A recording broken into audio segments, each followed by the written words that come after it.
Hi guys, so today we are going to um, schedule a campaign and I'm just going to go through the steps for scheduling a campaign to the non-openers.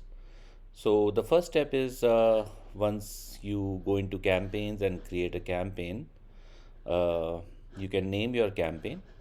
Since this is a campaign for non-openers, we name the campaign, the subject line, and then this 2/2 means that this is the part 2 of the series of campaigns. So the first campaign goes to everybody, and the second campaign goes only to the people who have not opened the first campaign. Hence, we always put the name 2/2 after the subject line in the campaign name. The next step is choosing the recipients. In the recipients, we choose campaign activity, did not open, and then we select the last campaign. As you can see, this is the 1/2. So this is the part 1, first campaign actually. And there's no real difference between the two campaigns except that the second campaign just goes out to a selected segment of non-openers. We ensure that the from name is correct, which in this case is the subject line is there in place. The subject line is there, wonderful. And then we edit the design. And this is an important step over here because the campaign that goes out to non openers is also incidentally the campaign that is integrated with the social media feeds.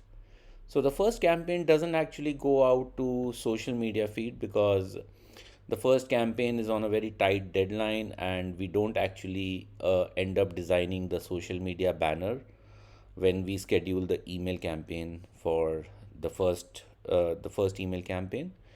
But after it's done and the campaign goes out, then we actually take parts of the email itself, like some of the creatives and some of the banners, and then we create a social media banner, which I'm going to show you where we actually save it.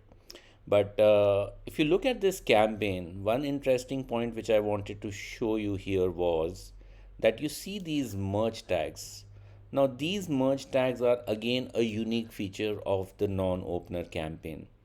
So, there are three critical merge tags, and I will explain you all those three types of merge tags that we have used and why.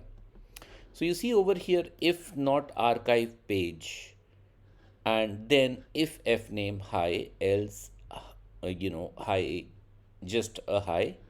So what does this mean basically? So there are two conditions. If you see, first condition is if not archive page. So what it is saying is that if this campaign is being viewed inside the inbox, then activate the next condition. And what is the next condition? If f name. So it is asking that if the recipient has the first name stored in our database, then we will address the recipient by its name. So hi f name. Otherwise, just say plain simple hi. Because if we don't have the first name, it would look odd with a comma and a space before the comma. So that's the only basic reason for the if f name condition. But this condition makes all the difference. So you see at the top of the nested condition, the first condition is if not archive page. Because remember, this campaign will be integrated with the social media feeds. And if this campaign goes out now, what this is the biggest mistake that people make when they share their email campaigns on social feeds.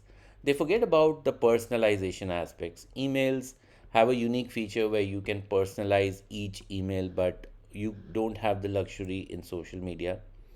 So the dear F name or the hi F name, while it's a great strategy for emails, but if you share the same campaign in social media, it wouldn't actually replace the F name with the person's name. The person seeing the campaign through their social media feed would just say hi F, would just see hi F name, which looks really odd. So we have, so this is the reason for the first merge tag. The second merge tag, now this is again a very cleverly placed merge tag. Now here we have reversed the condition. So the first condition was if not archive page, which meant that if this is not being viewed in social media, only then use the personalization. Here we have used the opposite. Here we are asking directly if this is an archive page. So if the campaign is going to be viewed in social media, then show this content. That's it. So you see over here now what we are trying to do here is we are trying to uh, not only send out our email campaign to the non-openers, but at the same time we will leverage our emails and get even more subscribers through social media. So we're going to actually leverage our social media to get some more traction on our emails. So this is a perfect example of multi-channel marketing through MailChimp. And this merge tag is basically luring people to subscribe to the newsletter. And there's a free book offer, as you can see. Everybody loves a free goodie. So, and then finally, the last merge tag, again, this is something which is easily ignored, is the if not archive page. Again, this merge tag appears at the footer. And the reason is the unsubscribe button and the preferences button. These links are, while they are very relevant and they are actually mandatory when you are sending out an email campaign, but it makes no real sense if somebody from their Facebook feed or their Instagram pulls up this campaign. It would be a very clear giveaway that the brand hasn't really made any effort to customize the content and are just plain old repurposing and just plainly sharing their email.